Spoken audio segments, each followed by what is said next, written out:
افغان دیسی بویز د دوو ځوانانو یوه ډله ده چې په خواله رسنیو د طنز له لارې ګڼ پیغامونه خپروي.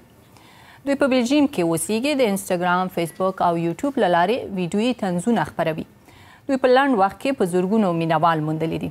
راځئ دلته یوه لنډه ویډیو وګورو. مولوي صاحب دې تعویض خو دې کار ونه کړو که نه؟ ولې دا ما خو تعویض درکړی و که نه، بچي دې ونه شو؟ نه که نه هېڅ اثر یې ونه کړو. واده دې کړی که نه؟ چې ښځه مې وه زه تا ته راتللم. ژوند ښه.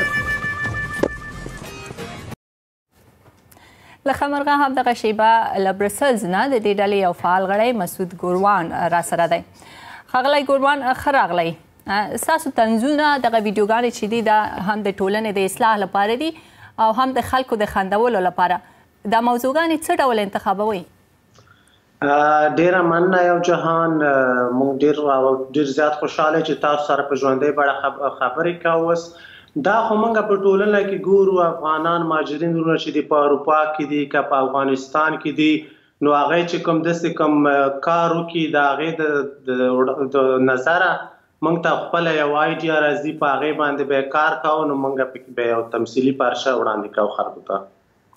تاسو په دغه طنزونو کې په دې ویډیوګانو کې د افغانانو پر ځینو عادتونو نیوکې کوئ، داسې ښکاري چې نیوکې کوئ. د خلکو غبرګون څه ډول دی؟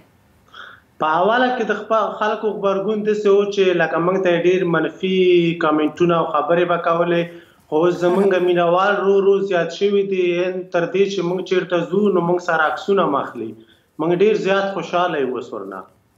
لکه څنګه چې تاسو ویل چې مینوال مو هم زیات شوي دي، خو تاسو تر اوسه په وړو پارچو کې کار کړی دی. کله مو داسې فکر کړی دی چې کوم لوی فلم به جوړوئ؟